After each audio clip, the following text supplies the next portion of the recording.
Hello learners, welcome to study with Prachi. आज हम बात करने वाले हैं फंडामेंटल राइट्स के बारे में, जो हमारे इंडियन कॉन्स्टिट्यूशन का एक बहुत ही इम्पॉर्टेंट पार्ट है। ये अधिकार हमें आज़ादी, सम्मान और सुरक्षा देता है, जिससे हम एक स्वतंत्र और समर्थ नागरिक बन सके। सोचो, अगर किसी को बिना वजह जेल भेज दिया जाए, या आपको अपने धर्म को मानने की आज़ादी ना हो, या फिर किसी पार्टिकुलर जाति या धर्म के लोगों को ज़्यादा सुविधाएं मिले और बाकी लोगों के साथ भेदभाव हो, ये सब एक डेमोक्रेटिक कंट्री के लिए ठीक नहीं होगा। इसलिए हमारे संविधान ने फंडामेंटल राइट्स दिए हैं, जो हर सिटीजन को एक समान और सुरक्षित जीवन देने का अधिकार देते हैं। लेकिन ये अधिकार सिर्फ लिखने के लिए नहीं दिए गए हैं, बल्कि अगर कोई भी इनको तोड़ता है तो हम डायरेक्टली सुप्रीम कोर्ट या हाई कोर्ट जा सकते हैं। आज की वीडियो में हम फंडामेंटल राइट्स को सिंपल और इंटरेस्टिंग तरीके से समझेंगे, जिससे आप इनको एग्ज़ाम में इजीली याद रख सको। उसके लिए एक से एक बेस्ट ट्रिक्स हम यहाँ देखेंगे और अपने डेली लाइफ में भी इनका यूज़ समझेंगे। चलिए स्टार्ट करते हैं fundamental rights. Fundamental rights 7 types के हैं। Right to equality, right to freedom, right against exploitation, right to freedom of religion, cultural and educational rights, right to property, right to constitution remedies, जिसमें से 44th amendment act 1978 के तहत right to property article 31 को हटा दिया गया है और इसे 300A पार्ट 7 में डाल दिया गया है। तो अब 6 फंडामेंटल राइट्स हमारे पास हैं। 12 से आर्टिकल 35 तक है, जिसका एक राइट है राइट टू इक्वलिटी, जो कि आर्टिकल नंबर 14 से आर्टिकल नंबर 18 तक आता है। तो आज मैं आपको राइट टू इक्वलिटी का ट्रिक बताऊंगी, जो आर्टिकल 14 से आर्टिकल 18 तक आता है। तो इसका ट्रिक है LD आउट। L for लाओ, article 14 L for equality before law, D for discrimination, article 15 prohibition of discrimination, O for opportunity, article 16 opportunity, U for untouchability, article 17 untouchability, T for titles यानी article 18 abolition of titles। तो इस तरह से ये याद करना कितना इजी हो गया। ट्रिक ये है कि कोई LD है जो क्रिकेट खेलते वक्त आउट हो गया, तो LDOUT आउट। अब कभी भी दिमाग से ये चीज़ नहीं निकलेगा। अगर पूछा गया आर्टिकल 14 तो means L means equality before law. हमने राइट टू इक्वलिटी देख लिया, जो कि आर्टिकल 14 से आर्टिकल 18 तक था। आज हम लोग देखने वाले हैं राइट टू फ्रीडम, जो कि आर्टिकल 19 से आर्टिकल 22 तक है। राइट टू फ्रीडम आर्टिकल 92 से आर्टिकल 19 से आर्टिकल 22 तक है, जिसमें आर्टिकल 19 के भी 7 पार्ट्स हैं। 19A, 19B, 19C, 19D, 19E, 19F, 19G। तो कहने के लिए तो ये 4 ही हैं, 19, 20, 21, 22, बट अगर रियल में देखा जाए तो ये 7 भी हैं, 12 है टोटल ये राइट टू फ्रीडम। तो अब हम कैसे याद करेंगे? तो आर्टिकल 19A से लेके आर्टिकल 19G तक याद करने की ट्रिक है 100 MRP। तो इसको कैसे याद रखेंगे? इसको हम याद रख सकते हैं कि कोई भी हमने एक सामान खरीदा, उस सामान का MRP कितना है, मार्केट प्राइस कितना है, 100 रुपया। तो 100 MRP। तो अब देखते हैं कि हम इस ट्रिक को इस पे अप्लाई कैसे करेंगे। तो 100 MRP, तो पहले 100 MRP का S लेंगे। तो 100 MRP का S लेंगे, तो S से होता है स्पीच, एज फॉर स्पीच, इसलिए freedom of speech and expression article 19A। फिर आएगा ए से होता है असेंबली एंड आर्म, तो इसलिए 19B में आ जाएगा to assemble peacefully and without arm. जिस ऑप्शन में आपको 2 वर्ड नज़र आए, असेंबल एंड आर्म, समझ जाना है वो 19B है। फिर आएगा यू से होता है यूनियन। ये थोड़ा ना उल्टा लिखा गया है, ये 19C का ये होगा और 19D का ये होगा, वो आपको एरो इसलिए यहाँ पे बना दिया गया है। तो U4 हो जाता है यूनियन, टू फॉर्म एसोसिएशन और यूनियन। एंड 19D मतलब में आ जाएगा M यानी move, to move freely throughout India. तो ये हो गया हमारा 19D। अब R, 100 MRP का R, तो 19E में आ जाएगा R से होता है reside, to reside and settle, to reside and settle 19E। अब इसके बाद अब अगर कहीं पे आप रहना चाहोगे, सेटल होना चाहोगे, तो आपको प्रॉपर्टी तो चाहिए ना। बिना ज़मीन के आप कैसे रहोगे बताओ? ज़मीन चाहिए, घर चाहिए, अच्छी प्रॉपर्टी आपको चाहिए रहने के लिए। इसलिए हम 19F को ना कोई ट्रिक से नहीं, बस दिमाग में रखेंगे ओमिटेड, यानी कि ई में हमने रहने और अपने रहने का बंदोबस्त किया और फिर उसके लिए हमने प्रॉपर्टी ले लिया। एंड लास्ट 19G में MRP का P से होता है प्रैक्टिस एनी प्रोफेशन। अब रहेंगे, कहीं रहेंगे तो फिर कुछ तो व्यापार करना पड़ेगा ना, व्यवसाय तो करना पड़ेगा ना कुछ, वरना घर कैसे चलेगा, खाना कैसे खाएंगे। तो इसलिए आ गया 19G में प्रैक्टिस एनी प्रोफेशन। ठीक है। अब आता है आर्टिकल 20। आर्टिकल 20 से लेके 22 तक कोई ट्रिक नहीं है, आप सिंपल इसको याद कर सकते हो। आर्टिकल 20 में आता है protection in respect of conviction for offence, यानी कि एक गलती की एक सज़ा, यानी अगर कोई एक गलती करता है तो उसकी एक ही सज़ा उसे दी जाएगी। ठीक है। 21 personal life and liberty, 21 personal life and liberty. And 21A तो सभी को मालूम होगा, राइट टू एडुकेशन। ये तो बहुत फेमस है आर्टिकल, तो सबको याद होगा। राइट, आर्टिकल 21A होता है राइट टू एडुकेशन, यानी कि 6 to 12 ईयर के बच्चों को निःशुल्क शिक्षा। और आर्टिकल 22 में 3 तरह का आर्टिकल आ जाता है, आपको 3 तरह की बातें आ जाती हैं। गिरफ्तार करने से पहले वारंट देना पड़ेगा, 24 घंटे के अंदर कोर्ट में पेश करना पड़ेगा, और गिरफ्तार व्यक्ति अपने पसंद का वकील रख सकता है। तो ये था हमारा राइट टू फ्रीडम। आप ज़रूर मुझे कमेंट करना कि आपको ये ट्रिक कैसी लगी। अगर ट्रिक अच्छी लगी तो लाइक कीजिए, सब्सक्राइब कीजिए, शेयर कीजिए। टॉपिक है राइट अगेंस्ट एक्सप्लॉयटेशन, जो कि आर्टिकल 23 एंड 24। बहुत ही प्यारा छोटा सा है ये टॉपिक, जिसमें सिर्फ 2 आर्टिकल्स हैं, 23 एंड 24। एंड इससे भी छोटा ही हमारी ट्रिक है, जो कि है बड़े मियाँ छोटे मियाँ। आर्टिकल 23 को हम याद रखेंगे बड़े मियाँ से और आर्टिकल 24 को याद रखेंगे छोटे मियाँ से। मतलब ये क्या है बड़े मियाँ छोटे मियाँ, बताती हूँ।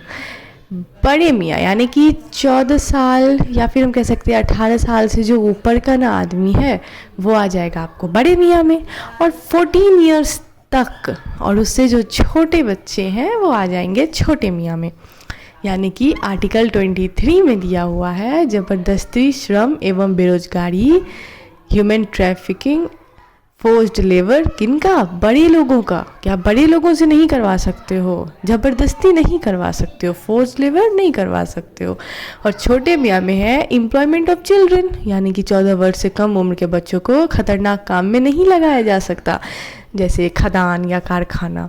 तो ये आ जाएगा आपको आर्टिकल 24। कितना छोटा और प्यारा था ना।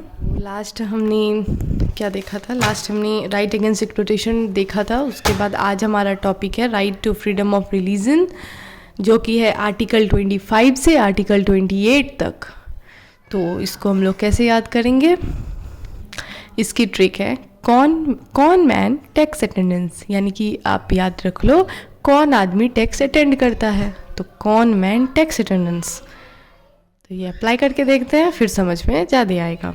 तो कौन, आर्टिकल 25 में हम देखेंगे कौन, पहले कौन, फिर मैन, फिर टैक्स, फिर अटेंडेंस। तो कौन यानी कौन साइज, यानी कि अगर आप ऐसे याद रख लो कौन से कौन साइज, अगर आपको ऑप्शन में कहीं कौन साइज दिखाई दे एग्जाम में, तो आपको फटाक से समझ जाना है कि वो आर्टिकल 25 है। कौन यानी conscience, and practice and propagate religion. 26 man यानी manage, freedom to manage religious affair. Article 26 हमें कोई भी रिलीजियस अफेयर सामूहिक धार्मिक स्वतंत्रता देता है। और फिर आता है tax, do not pay taxes to promote particular religion, किस धार्मिक कार्यों के लिए धन पर टैक्स नहीं लगता, टैक्स। और फिर अटेंडेंस, यानी कि आपको अटेंडेंस से ध्यान में रखना है। धार्मिक शिक्षा की स्वतंत्रता, आपको जिस भी धर्म की शिक्षा लेनी हो आपको इस बात की स्वतंत्रता संविधान देता है। तो बस हमें याद रखना है फ्रीडम ऑफ रिलीजन के लिए कौन मैन टैक्स देता है, कौन मैन टैक्स अटेंड करता है। और हमारा ये आर्टिकल 25 से आर्टिकल 28 समाप्त। तो कमेंट में बताइए आपको ये कैसी लगी। हमारा टॉपिक है कल्चरल एंड एजुकेशनल राइट, जो कि है आर्टिकल 29 से आर्टिकल 30 तक। 29 और 30 सिर्फ 2 आर्टिकल्स आते हैं इसमें, जिसको याद करने की ट्रिक है पहले इंटरेस्ट फिर राइट। बस इतना याद कर लो, 29-30 खत्म। पहले इंटरेस्ट फिर राइट, यानी कि अल्पसंख्यकों के हित का संरक्षण, protection of interest of minority. अगर आपको कहीं दिखाई दे इंटरेस्ट ऑफ माइनॉरिटी तो फटाक से लगा देना आर्टिकल 29। और अगर आपको कहीं दिखाई दे राइट ऑफ माइनॉरिटी तो फटाक से लगा देना आर्टिकल 30। बताओ कोई मेहनत है? जहाँ आपको ऑप्शन में या क्वेश्चन में दिख जाए इंटरेस्ट ऑफ माइनॉरिटी तो लगा देना है पहले इंटरेस्ट, यानी कि आर्टिकल 29। एंड अगर आपको दिख जाए राइट ऑफ माइनॉरिटी तो फिर लगा देना है फिर राइट, यानी कि article 30। Cultural and educational rights के बाद अब आता है आर्टिकल नंबर 31, जो कि राइट टू प्रॉपर्टी है, बट इसे डिलीट कर दिया गया है फंडामेंटल राइट से 44th अमेंडमेंट एक्ट 1978 के तहत। राइट टू प्रॉपर्टी यानी संपत्ति का अधिकार, अब इसको हटा के आर्टिकल 300A में दे दिया गया है। तो ये एक इम्पॉर्टेंट क्वेश्चन बन सकता है, आप इसको इग्नोर नहीं कर सकते। आर्टिकल 300A में राइट टू प्रॉपर्टी अब देखा जाता है। तो इससे आपको बस इतना ही याद रखना है कि आर्टिकल 300A में राइट टू प्रॉपर्टी आती है। एक बात और आप याद रख सकते हो कि किस एक्ट के तहत इसे हटाया गया था। चलिए अब चलते हैं नेक्स्ट, जो कि है article 32। And this is the most important article of संविधान। क्यों? क्योंकि आपको पता है कि B.R. अम्बेडकर ने, जिन्हें संविधान का पिता कहा जाता है, जिन्हें संविधान का जनक कहा जाता है, उन्होंने आर्टिकल 32 को heart and soul of the constitution कहा था। अब अगर इन्होंने इतनी बड़ी बात संविधान के लिए कही थी तो ऑफकोर्स ये बहुत ही इम्पोर्टेंट है। तो ये क्वेश्चन ना डायरेक्ट बनता है, आप याद रखना कि B.R. अम्बेडकर ने कितने आर्टिकल को heart and soul of constitution कहा था? आर्टिकल 32 को। ठीक है। एक और इम्पॉर्टेंट बात जो आप नोट्स में याद रख सकते हो कि आर्टिकल 15, 16, 19, 29, 30 ये जो 5 आर्टिकल है ये सिर्फ इंडियंस के लिए है, दूसरे कंट्री के लोगों को ये आर्टिकल्स नहीं मिलेंगे। और आर्टिकल 20 + 21 जो है, ये 2 आर्टिकल जो है ना वो इमरजेंसी के दौरान सस्पेंड नहीं होता है। और एक बहुत इम्पोर्टेंट क्वेश्चन है कि अगर इमरजेंसी लगने पे सबसे पहले कौन सा आर्टिकल को ख़त्म किया जाता है, तो वो होता है आर्टिकल 19। अब आर्टिकल 32 में 5 तरह के रिट्स दिए हुए हैं। वो रिट्स क्या है? पहला है हेबियस कॉर्पस, बंदी प्रत्यक्षीकरण। दूसरा है मैंडेमस, परमादेश। तीसरा है प्रोहिबिशन, प्रतिषेध। चौथा है उत्प्रेषण। और 5वां है क्यो वेरेंटो यानी अधिकार प्रत्यक्षा। हमें इन सब के बारे में बहुत डिटेल में नहीं पढ़ना है, क्योंकि एसएससी हमें बहुत ज़्यादा डिटेल्स में इसके बारे में नहीं पूछता है। नॉर्मल हम याद रखेंगे कि what is the meaning of habeas corpus. तो habeas corpus means bring the body, मतलब यह बंदी बनाने वाले पुलिस अधिकारी को यह आदेश देता है कि उसे 24 घंटे के भीतर कोर्ट में पेश करना पड़ेगा। तो ये है हमारा हेबियस कॉर्पस, इतना ही याद रखना है हमें। दूसरा आता है mandamus. Mandamus means use command. अब इसका क्या मतलब है? इसका मतलब है कि जब कोई public authority, government officer, constitutional body अपना काम करने से मना कर रहा हो या सही से नहीं कर रहा हो तो हम उन पे ये रिट्स मैंडेमस लगा सकते हैं। तीसरा आता है आपको प्रोहिबिशन। अब इसका क्या मतलब है? जब कोई इन्फीरियर कोर्ट अपनी जुरिडिक्शन से बाहर जाकर अपने मामले की सुनवाई शुरू कर दे तो उसे बीच में रोकने के लिए यह रिट का यूज़ किया जाता है। और चौथा हो जाता है आपको the writs of prohibition comes into play before the decision. Inferior court जब अपने जुरिडिक्शन से बाहर जाकर डिसीजन दे दे उसके बाद यह रिट का यूज़ किया जा सकता है। इस रिट्स का यूज़ हम ड्यूरिंग केस ही कर सकते हैं, जब केस चल रहा है ना, हम उसी बीच में उसको रोकने के लिए इस रिट्स का यूज़ करेंगे। बट इस रिट्स का यूज़ हम कब, सर्ट्यूरेरी जो है इसका यूज़ हम कब करेंगे? जब डिसीज़न दे देगा उसके बाद करेंगे उसको रद्द करने के लिए, ठीक है। और लास्ट आता है क्यो वेरेंटो। क्यो वेरेंटो क्या होता है? जब कोई व्यक्ति किसी कॉन्स्टिट्यूशनल पोस्ट पर जाता है और वो क्वालिफाइड नहीं है तो उस पोस्ट के लिए तब उस रिट को इशू किया जाता है। अब कोई व्यक्ति अगर कॉन्स्टिट्यूशनल पोस्ट पे है बट वो क्वालिफाइड ही नहीं है उस पोस्ट के लिए, तो हम उस कंडीशन में इस रिट्स का यूज़ करते हैं। मुझे नहीं लगता कि इससे इजी तरह से अब ये रिट्स आपको कोई समझा सकता है। तो अगर आपको ये समझ आ गई, पांचों रिट्स अगर आपको समझ आ गई तो मुझे कमेंट में ज़रूर बताइएगा। और अगर आपको इस सब की नोट्स चाहिए ना, ये पूरी नोट्स चाहिए ना, तो आप चैनल डिस्क्रिप्शन से टेलीग्राम लिंक है, उससे आप चैनल पे जुड़ जाओ और ग्रुप पे मुझे मैसेज करो, तो मैं आप जो टॉपिक बोलोगे तो वो मैं वहाँ अपलोड कर दूँगी। अब नेक्स्ट आता है DPSP, लेकिन इसको हम ऐसे नहीं समझेंगे, ये तो नोट्स है, ये तो पढ़ने के लिए है, ये याद तो होगा नहीं, ये तो समझने के लिए है। तो ये तो मैं आपको नोट्स में प्रोवाइड कर दूंगी, अगर आपको चाहिए होगा तो मैं आपको ये नोट्स में प्रोवाइड कर दूंगी। जो इम्पोर्टेंट कॉन्सेप्ट है आपको समझाऊंगी मैं ट्रिक से। चलिए ट्रिक से समझते हैं।